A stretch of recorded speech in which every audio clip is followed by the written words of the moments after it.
What's up, everyone? So I want to first start off by apologizing for not uploading for the past few days. I had an upload planned for the 8th of March, but I didn't really get to actually record it because I scheduled it, or I planned it the day before.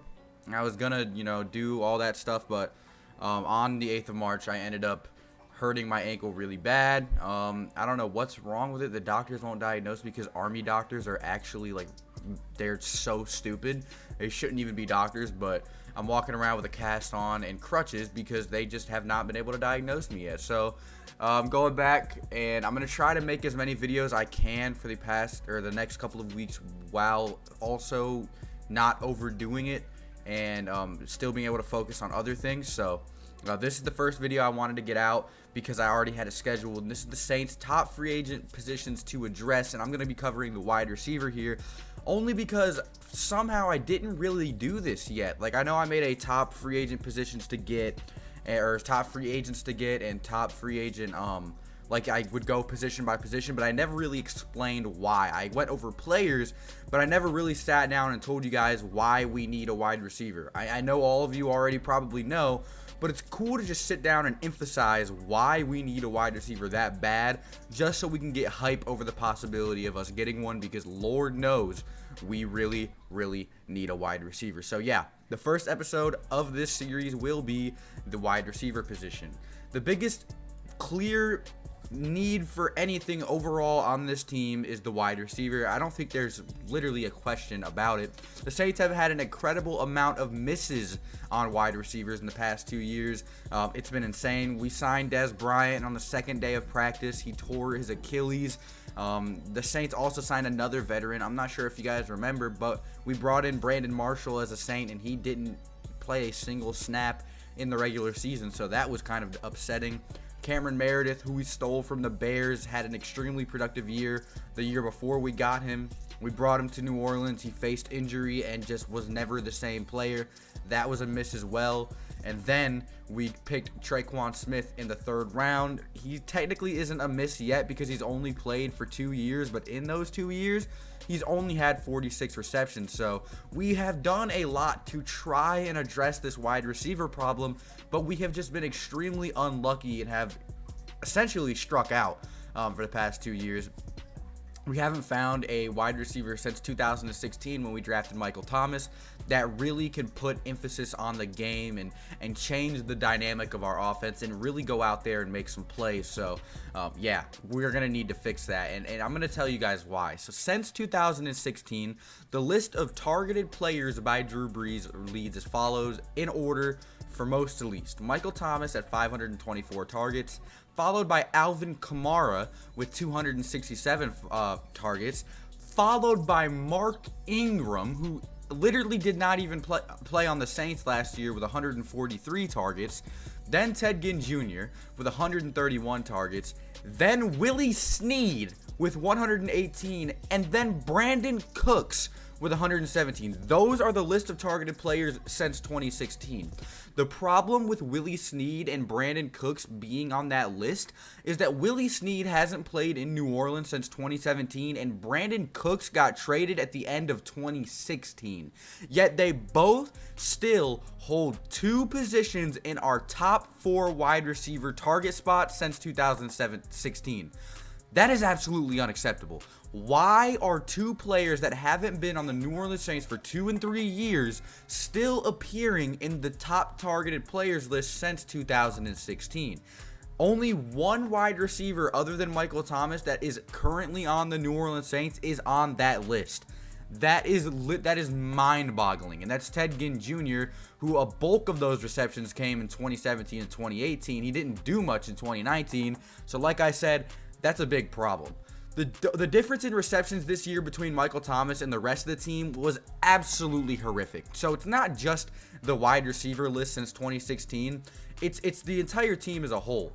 The difference has been disgusting. I'm not even going to mention how on the top targeted list since 2016, 2 of the top 3 spots are held by running backs. We're going to go and we're going to look at this year and this year only right now. So when you look at the 2019 receiving leaders, it reads as follows. Michael Thomas sits pretty as a single season record 149 receptions, Alvin Kamara at 81 receptions, Jared Cook at 43 receptions, Latavius Murray at 34 receptions, and Ted Ginn Jr. at 30 receptions. Our third string quarterback, Taysom Hill, had 19 receptions, while our third string wide receiver, Traquan Smith, had 18 receptions. Taysom Hill also had a few more touchdowns than Traquan Smith. So when you look at that, what is the theme that you see? Running backs get more targets than our wide receivers for the most part. You have Michael Thomas, of course, but then you have Alvin Kamara, Jared Cook, who's a tight end, and then Latavius Murray. So 3 of the top 4 reception leaders on the team weren't even wide receivers. That's a problem. That is such a problem. The New Orleans Saints need to get somebody that can put some work in. I don't know if Traquan Smith's going to develop, and honestly, my hopes aren't that high at the moment. They aren't. I've seen some very, very, very tough catches from him. I've seen some explosions. He just has an extremely tough time getting open. And you can make the excuse that Keith Kirkwood was hurt, blah, blah, blah, blah, blah. Keith Kirkwood is a decent wide receiver, but he's not somebody that can stand opposite of Michael Thomas and produce. He just isn't, which is a part of the reason Michael Thomas has had 524 targets since 2016. It is absolutely ridiculous. We need an answer at wide receiver now. People credit the Saints offense for having weapons way too much. We don't have weapons. We have a few great players and then a bunch of practice squad bums, in all honesty. Like, you got Alvin Kamara, Michael Thomas, Drew Brees. You can even put Taysom Hill in there. Our offensive line is great, but what other playmakers do we have? Jared Cook's great. We don't have any good... Is Ted Ginn Jr. a playmaking wide receiver? Is Traquan Smith? Is Keith Kirkwood? Let me know what other playmaking wide receiver we have. We do not have weapons. If teams figure out Michael Thomas, which God knows probably won't happen, I won't even be able to sit here and predict what the New Orleans Saints are going to do on offense besides run the ball.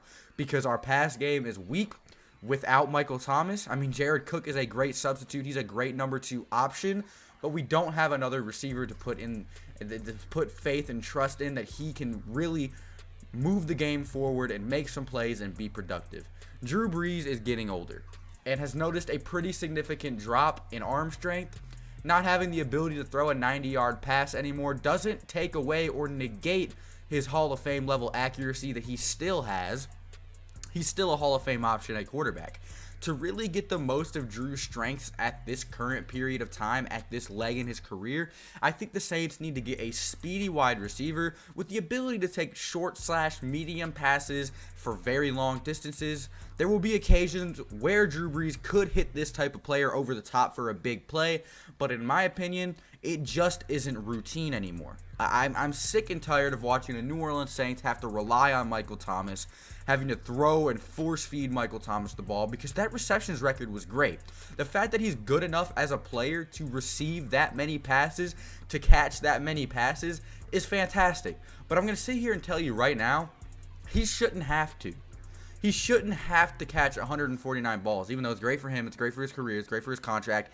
I'm just saying, for an offense to thrive, a player shouldn't have to catch 149 passes. It just shouldn't have to happen. Ted Ginn Jr. is a free agent. If the Saints have any brain left, I think we do let him go. I don't really see him as a viable option at all anymore. If we go look up his 2019 stats, I know they weren't good. Traquan Smith had 234 yards on the season, which 234 yards isn't going to do anything for us. In 2019, Ted Ginn Jr. had 30 receptions for 421 yards and 2 touchdowns, which is okay, but like I said, it's not a number 2 wide receiver that you can bank on. Put your trust in a player that can really burst out and take control of a game when a player like Michael Thomas is either hurt or just not playing how he should be. So bolstering this wide receiver core should be a huge priority for the New Orleans Saints. I can't really see a scenario where they don't go after and get somebody in free agency or at least the draft. I'll be making draft videos just like this as soon as as the free agency period ends. It starts the 18th, which is in 8 days, boys. So get ready for that draft content coming soon. Thank you guys so much for watching. Like I said, I don't really see the Saints not getting a wide receiver at some point this offseason, so make sure to stay tuned. Click the notification bell, subscribe, like, comment, do all that fancy stuff. I will be posting plenty of videos soon, so I really appreciate you for clicking on this video. Like I said, have a great day, everybody. Adios.